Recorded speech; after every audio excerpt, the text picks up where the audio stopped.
Supply এখন হইতেছে। সরকার তো ওরা 20 টাকা লিটারে চাইছে। সরকার প্রথমে ওদেরকে বাড়াইতে দেয় নাই, পরে ওরা মাল বদ্ধ করে দিছে। বাজারে খুব ক্রাইসিস গেছে।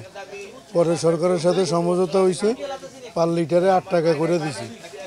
8 টাকা দেওয়ার পরে এখন মোটামুটি সাপ্লাই হয়েছে, চলার মতো ব্যবস্থা হয়েছে। এখন 8 টাকা বাদি দেওয়ার পরে এখন মোটামুটি সব কিছু আসতেছে। আগে তো যখন সরকার তো বোঝা উচিত ছিল যে আপনার কিনা কত, আপনি মালটা ইনপুট করছেন, আপনার কাগজপত্র আছে না, আপনি আমার কাছে এটা সাবমিট করছেন যে ভাই আমার এই রেটে মাল কিনা এবং এই দেশের খরচ দিয়ে আমার এই রেটে বিক্রি করলে আমার পোষাইব।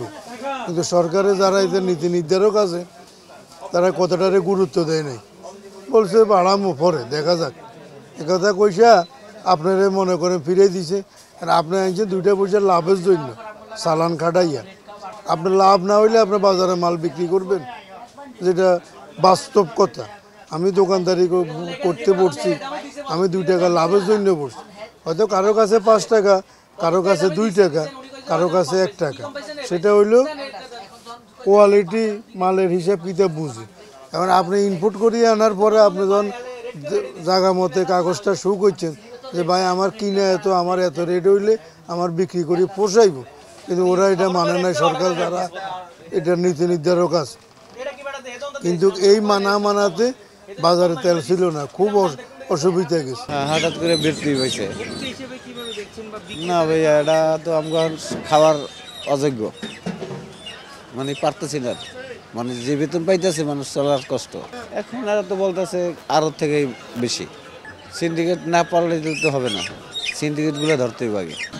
সোনালি একটা হচ্ছে 50 আর একটা হলো 320। এটার দাম বাড়ার মূল কারণটা হলো যারা উৎপাদন করে, হ্যাচারি এবং যারা কোম্পানি যেটা বাচ্চা খাদ্য উৎপাদন করে তাদের উপরে সব কিছু। তারা এখন লিমিট বাড়াই দিছে, দাম বাড়াই দিছে। লোকাল খামারিরা ওই রেটের উপরে বাজার ছাড়তেছে। আর আমরা যারা ঢাকা আছি আমরা ওদের থেকে তো বেশি দাম দিয়ে কিনে আনতেছি। ওটা যদি কম ছাড়ে তাহলে আমরা কম দামে কিনে আনতে পারি, কম দামে বিক্রি করতে পারি। কিন্তু আমাদের দেশের এই যে আপনি বাজারে অনুসন্ধান করতে আসছেন, আমি তো আর এটা বানাই না। এটা যে বানাইছে ওই রেট দিতে পারবো, ওই কাঠামো জানবে, তার কস্টিং কত আসছে, খরচ কত আসছে, সে কতটা বাজারজাত করবে, ভোক্তা কত টাকা পাবে। এইটা আমাদের যে রাষ্ট্রযন্ত্র যারা দায়িত্বে আছে এটা সরাসরি বাজারে চলে আসে, বাজারে তো উৎপাদন করে না। যে প্রোডাক্টটা বানাবে সে তার থেকে কপিয়ত নিতে হবে যে তোমার এটা বাজারজাত কত টাকা হতে হবে। সে কোম্পানির সাথে বড় বড় ইন্ডাস্ট্রি দিচ্ছে, সে কপিয়ত দিবে না এই বাজারটা বাজারজাত করার পর্যন্ত, ভোক্তা পর্যন্ত কত টাকা পৌঁছবে। কান টান দিলে যেরকম আমরা মাথা পেয়ে যায়, ঠিক একটা জিনিস সূত্র আছে, ওই সূত্র ধরলে তো সব পাওয়া যায়। কিন্তু এই হাইওয়াশ এই বক্তব্য আমরা এগুলি দিয়া জনসাধারণরা অনেকভাবে আমরা বুঝাই, এটা এক ধরনের ঠিক না, এটা তো এক ধরনের অন্যায়। মানুষ মনে হয় যে কিছুই বোঝে না, মানুষ তো সবই বুঝে।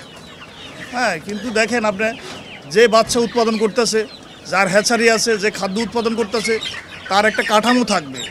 সে কত টাকা কস্টিং খরচে উৎপাদনটা কষ্টটা আসতেছে, সে ভোক্তা পর্যন্ত কত টাকা পুষবে।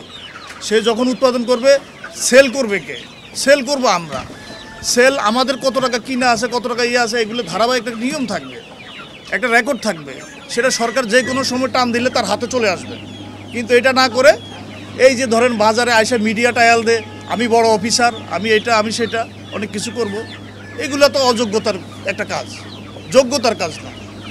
ঠিক আছে, এইটা তো ভাই হঠাৎ করে বেড়ে যায়, আবার দেখা গেছে অনেক সময় কমেও যায়। হ্যাঁ, কমাটা তো বেশি একটা আলোচনা আসে না, বা কমাটা একটা ধারাবাহিক নিয়ম। কিন্তু বাড়াটা হলো যে সবার জন্য ক্ষতি। কেন বাড়লো এটা প্রশ্নবোধক কথা।